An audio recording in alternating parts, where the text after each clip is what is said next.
ఈరోజు వచ్చేసి మనకి హెర్బలైఫ్ న్యూట్రిషన్ ప్రోగ్రాంలో ఉన్న వాళ్ళకి న్యూట్రిషన్ బ్రేక్ఫాస్ట్ కావచ్చు, లేదంటే వెయిట్ లాస్ ప్రోగ్రామ్ కావచ్చు, లేదా డైజెస్టివ్ హెల్త్ కావచ్చు, అట్లాగే వెయిట్ గెయిన్ ప్రోగ్రామ్ కావచ్చు, అట్లాంటి వెయిట్ లాస్ ప్రోగ్రామ్ కావచ్చు. సో ఏ ప్రోగ్రాంలో ఉన్న ఈ కమ్యూనిటీలో మీరు ఏ ప్రోగ్రామ్ తీసుకున్నప్పుడు కూడా ఒక కోచ్ సపోర్ట్తో తీసుకుంటే మీకు వండర్ఫుల్ రిజల్ట్ వస్తుంది. సో అందరికీ చాలామందికి డౌట్ టెట్రాప్యాక్ మిల్క్ యూజ్ చేయాలా, లేదంటే షేక్ మేట్ యూజ్ చేయాలా.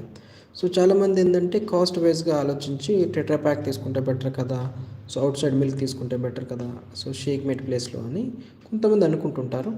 బట్ వాళ్ళకి అందరికీ కూడా నా సజెషన్ ఏంటి అంటే, సో చాలామందికి మనకి గ్యాస్ట్రిక్ ప్రాబ్లమ్స్ ఉంటుంది. ఎందుకంటే లైఫ్ స్టైల్ ఇప్పుడు మనం తీసుకునే ఫుడ్ కూడా అట్లాగా అయిపోయింది.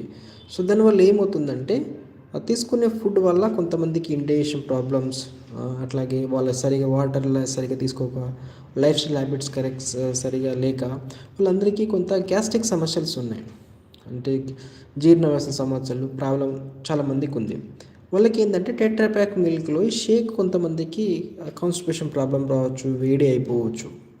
సో దాని ప్లేస్లో ఈ మన షేక్ మేట్ తీసుకుంటే చాలా అంటే చాలా వండర్ఫుల్ రిజల్ట్ వస్తుంది. ఎందుకంటే నేను లాస్ట్ 11-12 ఇయర్స్ నుంచి హెర్బలైఫ్ న్యూట్రిషన్ తీసుకుంటున్నాను.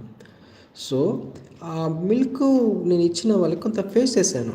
సో గ్యాస్ట్రిక్ ప్రాబ్లం ఉన్న వాళ్ళకి అట్లాంటి హీట్ అయిపోవడం, మళ్ళీ వాళ్ళ కాన్స్టిపేషన్ ప్రాబ్లమ్స్ ఇట్లాంటివి రావడం నేను ఫేస్ చేశాను, చూశాను ఆల్రెడీ.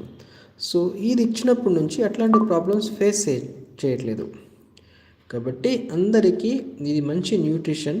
షేక్ ప్లేస్లో మనకి షేక్ ఇచ్చేటప్పుడు టెట్రాప్యాక్ మిల్క్ బదులు ఈ షేక్ మేట్ ఇవ్వడం ద్వారా చాలా మంచిది. దీంట్లో మనకి సోయా ప్రోటీన్ రిలేటెడ్ అన్నమాట. సో కాల్షియం ఉంటుంది. సో వైటమిన్ డి కూడా మనకి చాలా పుష్కలంగా ఉంటుంది. కాబట్టి ఇది మనం బెస్ట్ సజెషన్ వెయిట్ లాస్లో ఉన్న వాళ్ళకి కానీ ఇంకే ప్రోగ్రాంలో ఉన్న షేక్ వాడేవాడికి మిల్క్ ప్లేస్లో షేక్ మేట్ మనం సజెస్ట్ చేస్తే వాళ్ళకి మంచి రిజల్ట్ వస్తుంది. అట్లాగే బెస్ట్ వాళ్ళకి కంప్లైంట్స్ కూడా మనకి రావన్నమాట. ఓకేనా? Thank you.